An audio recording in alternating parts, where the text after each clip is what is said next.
제가 앞서 말씀드린 것처럼 대한민국은 도시기본계획을 통해서 도시를 발전시키고 계획하고 실현해 나가고 있다고 말씀드렸죠. 쉽게 말하면 신규로 개발할 예정지가 어디인지 어떻게 개발할지를 담아놓습니다. 그렇다면 국가가 나서서 개발하겠다는데 그 땅을 미리 선점하면 되는 거잖아요. 그렇죠. 지금까지 대표님이 말씀해주신 지극히 기본적인 도시기본계획을 알고 연구해야 한다는 내용이죠. 맞아요. 그렇지만 이론과 실전은 다릅니다. 신규 개발 예정지가 정해지고 이를 도시기본계획에 담겨져 그때 땅값이 오를 것 같지만 이미 발표한 이전부터 땅값은 이미 많이 올라 있습니다. 결국 도시기본계획이 만들어지기 전에 정보를 취득해서 토지를 선점한 사람이 돈을 버는 거네요. 그렇죠? 갑자기 LH 사태가 생각이 나면서 씁쓸한데요. 자, LH 직원이 아니더라도 지인 중에 공무원이 없어서 정보를 미리 알지 못하더라도 우리는 알 수 있는 방법이 있죠. 네, 이제 킹콩 대표님만의 실전 팁이 나오나요? 자, 나옵니다. 구독자 여러분께 이제 실전에서 나오는 팁을 알려드릴게요. 도시 기본계획이라고 하는 것은 어느 한 공무원의 생각에 따라 정해지는 게 아닙니다. 사실 그 지역에 사는 주민들의 의견도 굉장히 중요해요. 때문에 지방자치단체에서는 도시기본계획을 확정하기 전에 주민들의 의견을 수렴하기 위해서 공청회를 열죠. 사실 이때 신규 개발 예정지가 어느 곳인지 너무 쉽게 파악할 수 있습니다. 그래서 전 수강생에도 도시기본계획 수립 일정을 파악해서 1997년 성남시 주민공청회에 참석을 권유했고 이로 인해 성남시가 판교동 일대를 개발시킨다는 정보를 얻고 수강생은 없는 돈도 대출받아 싼 값에 부동산에 나온 눈먼 땅을 전부 사들였고 얼마 지나지 않아 땅값이 오르기 시작했습니다. 주민공청회에 참석한 사람들 전문가가 많았다는 소리입니다. 그래서 그 정보를 토대로 땅을 대거 매입한 전문가들이 많았기에 땅값이 오를 수밖에 없었습니다. 성남시는 1998년, 2001년 도시기본계획을 통해 판교동을 시가와 예정지구로 지정했지만 그때는 이미 투자한 사람들이 엄청난 수익을 올리고 있었던 시기였죠. 그래서 이론만 하는 사람들은 1998년에 판교동이 시가와 예정용지가 지정되면서 그때 땅을 살까 고민했는데 사실 그때 땅을 사면 큰 수익은 얻기 힘들죠. 제2의 강남, 신흥부자들이 많이 사는 곳, 대한민국 경제를 이끄는 IT 집합체가 있는 곳, 판교가 그렇게 해서 발전이 되었군요. 그렇죠. 판교에서는 IT로 신흥부자 된 사람도 많지만 판교 땅을 미리 사서 신흥부자 된 사람들도 참 많겠군요. 그렇죠. 그래서 부자가 땅에 투자하는 것도 맞는 말이지만 사실 토지에 투자해야 부자가 됐다는 말이 더 맞는 말 같습니다. 맞아요. 대표님, 근데 진짜 대표님 말씀 들으니까 사실 너무 슬퍼집니다. 네? 슬퍼지다니요? 대표님도 아시겠지만 이런 대표님의 말을 응용해서 기획부동산에서도 도시기본계획을 가지고 땅을 판단 말이죠. 저희 학원 수강생들 많은 분들이 기획부동산에서 사기를 당하셔서 오신 분들이 되게 많잖아요. 그렇죠. 근데 스토리를 들어보면 토지 전문가나 교수분들이 하는 말을 인용해서 도시기본계획 안에 있는 동네 임야를 10년 후에나 받을 수 있는 가격으로 판단 말인 거죠. 그렇죠. 예를 들면 이거죠.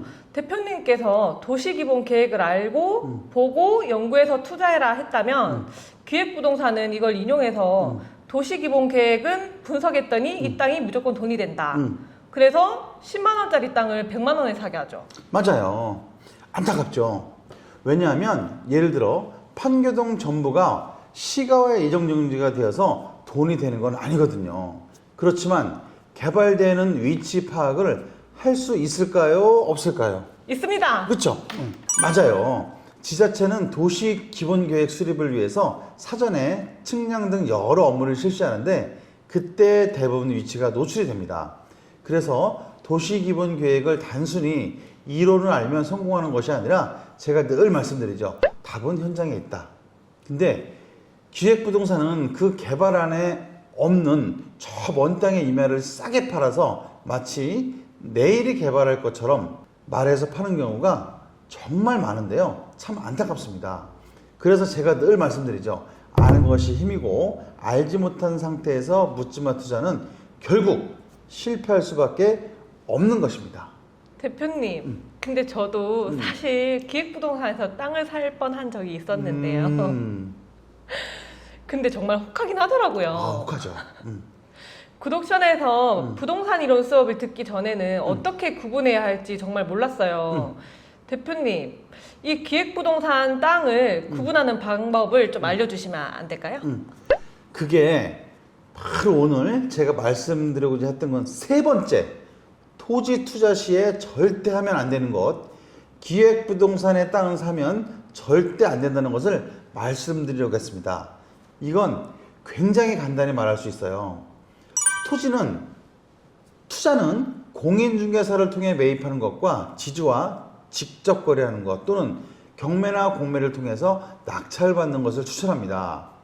기획부동산은 미래가치가 없는 땅 또는 있다 해도 이미 팔 때부터 4배에서 5배 이상의 이득을 취하고 팔기 때문에 후에 땅이 돈이 된다고 사실 벌어들인 수익은 없습니다.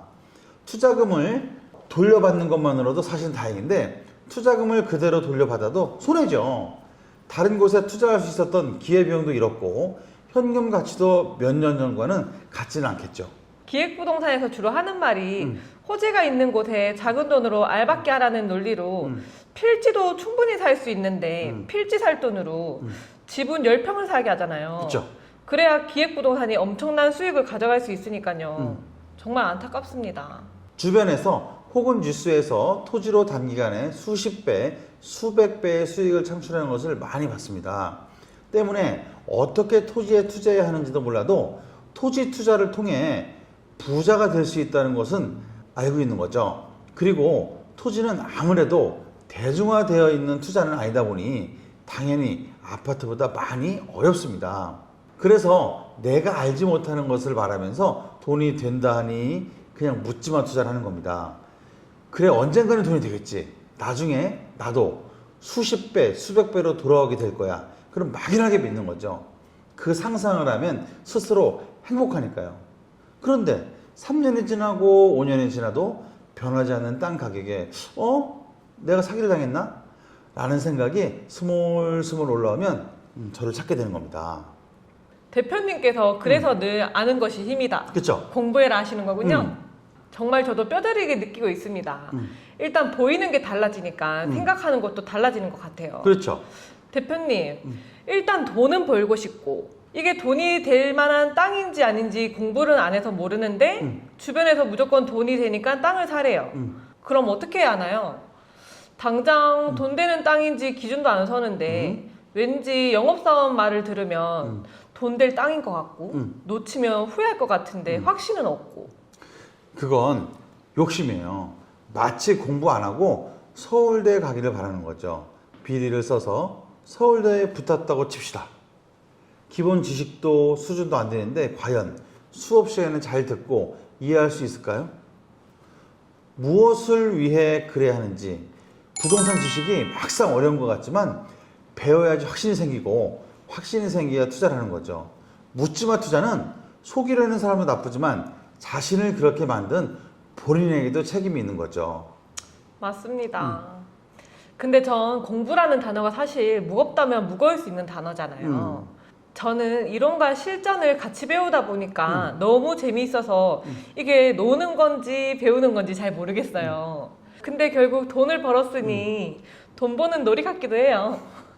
네, 돈은 그렇게 버는 거예요. 즐겁고 신나게 열정적으로. 그럼 돈은 따라오게 되어 있습니다.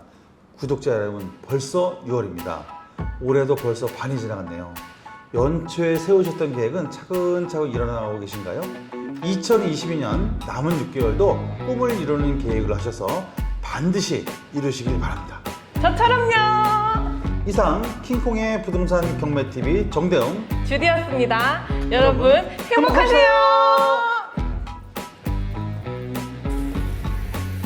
좋아요, 구독, 좋아요, 구독, 알림 설정까지